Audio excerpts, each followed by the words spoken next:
अमन मुआहिदे और अमन कमेटी की यकीन दहानियों के बावजूद जिला कुरम के इलाके बगन में हमने देखा कि 40 से 50 मुसल्लह अफराद ने सरकारी मुज़ाकराती टीम पर ही फायरिंग कर दी और इस हमले में डिप्टी कमिश्नर समेत 3 पुलिस एहलकार, 2 फ्रंटियर कोर के एहलकार भी शदीद जख्मी हुए हैं। लेकिन सर, जिन कोशिशों को शदीद धचका लगा है, उस हवाले से तो आप बड़े पुरुमीद थे।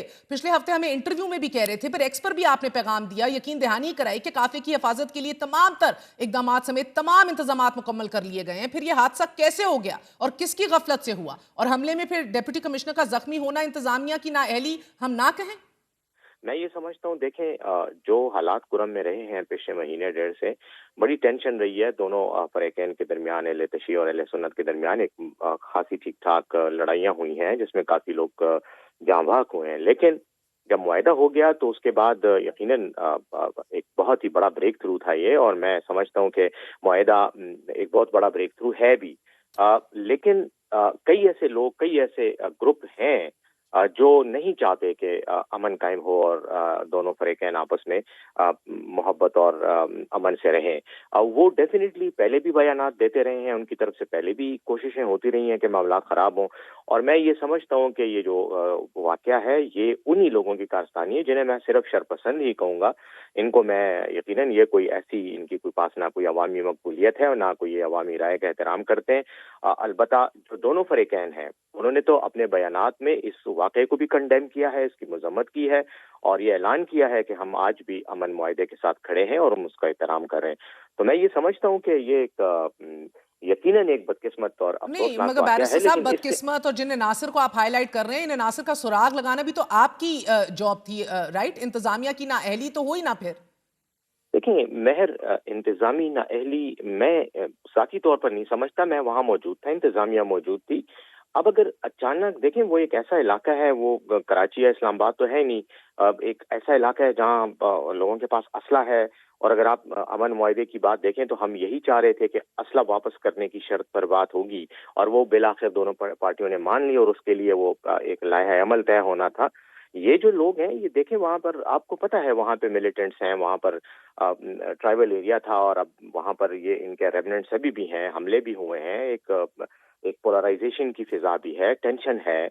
उसमें अगर चंद लोग अचानक आकर कहीं फायर कर दें तो इसको मैं इंतजामी नाअहली तो नहीं कहूंगा, अलबत्ता एक यकीनन एक मिसहैप जरूर है, होना नहीं चाहिए था।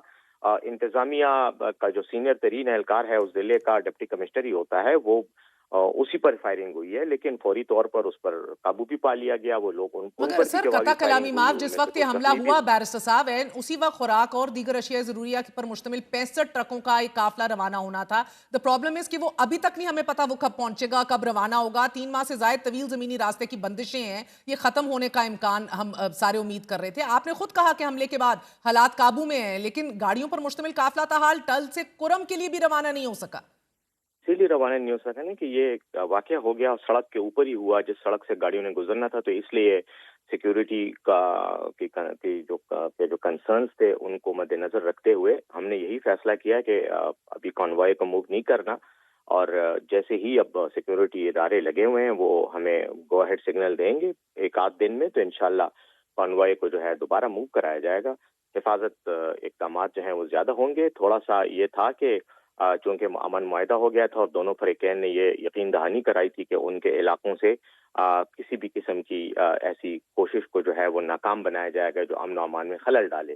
तो मैं ये भी समझता हूँ कि जो मकामी लोग हैं, चाहे वो इस इलाके के हैं जहाँ ये वाक़या हुआ या ऑनवर्ड रास्ते में जितने भी इलाके आएंगे पाड़ा चिनार तक, उन सब की ये जिम्मेदारी जरूर बनती है कि वो अमन मुआहिदे की उस शिक के तहत जो है वो अपनी जिम्मेदारी कबूल करें और ऐसे किसी भी शरपसंद को या तो ऐसी एक्टिविटी करने ना दें और पहले से इंतजामिया को मुतला करें, और अगर ऐसी हो जाती है तो फिर उनको इंतजामिया के हवाले करें ताकि उनके खिलाफ कानूनी कार्रवाई हो। तो इसीलिए इसी चीज की वजह से, इसी को इंश्योर करने के लिए और रास्ते को आगे किसी भी किस्म की ऐसी हरकत को प्रिवेंट करने के लिए अब हम मगर जो है बैरिस्टर, कब एक आध तक दिन में आपको लग रहा है सिक्योरिटी। कि ये कॉन्वॉय मूव हो जाएगा और क्या अब मजीद सख्त इकदाम लेंगे? आपने एक जो प्रिपरेशन की थी वो तो नाकाफी रही, राइट? अब मजीद सख्ती होगी क्या? जी बिल्कुल, सिक्योरिटी को तो मजीद मजबूत बिल्कुल किया जा रहा है। उसमें मजीद चेक पोस्टें भी बनाई जा रही हैं, उन पर तो काम शुरू है। मजीद पुलिस एहलकारों को भी भर्ती किया जा रहा है, कुछ 400 के करीब। बहुत बहुत शुक्रिया बैरिस्टर सैफ की, आपने गुफ्तगू सुनी।